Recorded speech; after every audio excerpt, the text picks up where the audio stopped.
जरा सोचिए, एक नया राष्ट्र जन्म ले रहा है, पर सबसे बड़ा सवाल यह है कि आखिर इस देश का सदस्य कौन है। साल 1950 में भारत के सामने ठीक यही एक बहुत बड़ा सवाल खड़ा था। तो चलिए आज हम संविधान के भाग 2 को समझते हैं, वो हिस्सा जो इस बुनियादी सवाल का जवाब देता है कि भारत के पहले नागरिक कौन थे। ये कोई छोटा मोटा अकादमिक सवाल नहीं था। देश बंटवारे की आग से गुजरा था। लाखों लोग अपनी जड़ों से उखड़ गए थे। ऐसे में संविधान बनाने वालों के लिए ये तय करना कि भाई भारतीय नागरिक कौन है, ये सबसे पहली और सबसे बड़ी चुनौती थी। देखिए, संविधान का ये जो भाग 2 है ना, ये सिर्फ कुछ नियमों की लिस्ट नहीं है।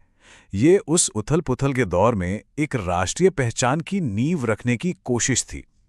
ये इस सवाल का जवाब था कि आखिर भारतीय होने का मतलब क्या है। एक बात समझनी बहुत जरूरी है कि ये जो अनुच्छेद थे, ये नागरिकता देने के लिए कोई परमानेंट सिस्टम नहीं थे। नहीं, इनका बस एक ही मकसद था, एक कट ऑफ तारीख तय करना और ये साफ साफ बताना कि जिस दिन संविधान लागू हुआ उस दिन कौन नागरिक माना जाएगा, बस। और इसी बात की पुष्टि आप देखिए सुप्रीम कोर्ट ने भी अपने इस फैसले में की। कोर्ट ने एकदम साफ कर दिया कि ये जो शुरुआती अनुच्छेद हैं, ये भविष्य में नागरिकता के दावों के लिए नहीं है। उसके लिए कानून बनाने की पूरी शक्ति संसद को दी गई।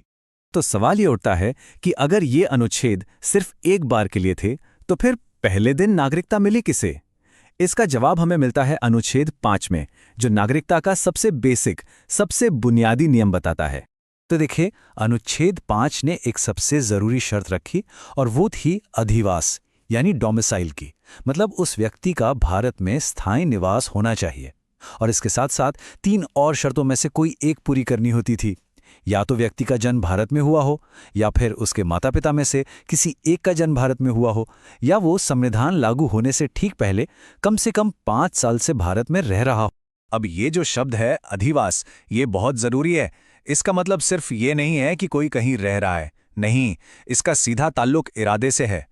डोमिसाइल वो जगह है जिसे कोई अपना सच्चा परमानेंट घर मानता है, वो जगह जहां उसका दिल बसता है और जहां वो हमेशा लौटने का इरादा रखता है।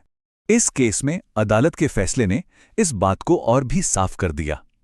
कहा गया कि सिर्फ भारत में रहना ही काफी नहीं है, उसे अपना स्थायी घर बनाने का एक पक्का इरादा भी होना चाहिए।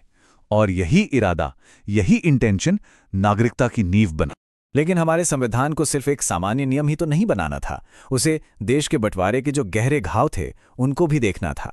और यहीं से सवाल उठता है कि संविधान ने प्रवासन की उस बड़ी मानवीय त्रासदी से कैसे निपटा। तो इसके लिए 2 खास अनुच्छेद बनाए गए। अनुच्छेद 6 उन लोगों को नागरिकता देता था जो आज के पाकिस्तान के इलाके से भारत आए थे, और वहीं दूसरी तरफ अनुच्छेद 7 उन लोगों के बारे में था जो भारत छोड़कर पाकिस्तान चले गए थे। ऐसा करने पर उन्होंने भारतीय नागरिकता पर अपना दावा खो दिया। और यहां भी एक बार फिर इरादा ही सबसे जरूरी साबित हुआ। सुप्रीम कोर्ट ने साफ किया कि प्रवासन का मतलब है परमानेंटली जाना या आना। अगर कोई बस कुछ वक्त के लिए बॉर्डर के उस पार गया तो उसे स्थायी प्रवासन नहीं माना गया। संविधान ने सिर्फ भारत के अंदर की ही स्थिति को नहीं देखा, बल्कि उन भारतीय मूल के लोगों पर भी ध्यान दिया जो उस वक्त विदेश में रह रहे थे। और साथ ही ये भी तय किया कि अगर कोई अपनी मर्जी से किसी और देश का नागरिक बन जाए तो फिर क्या होगा। अनुच्छेद 8 ने विदेश में बसे भारतीय मूल के लोगों को एक मौका दिया कि वो रजिस्ट्रेशन के जरिए नागरिक बन सकें।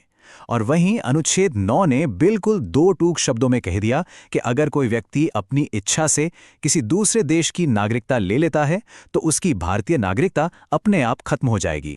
सुप्रीम कोर्ट के इस फैसले ने इस नियम को और भी पक्का कर दिया।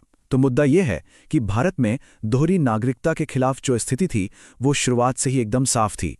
तो अनुच्छेद 5 से 9 ने 1950 की तस्वीर तो एकदम साफ कर दी, लेकिन भविष्य का क्या? संविधान तो एक जीवंत दस्तावेज होता है ना? यहीं पर अनुच्छेद 10 और 11 आते हैं।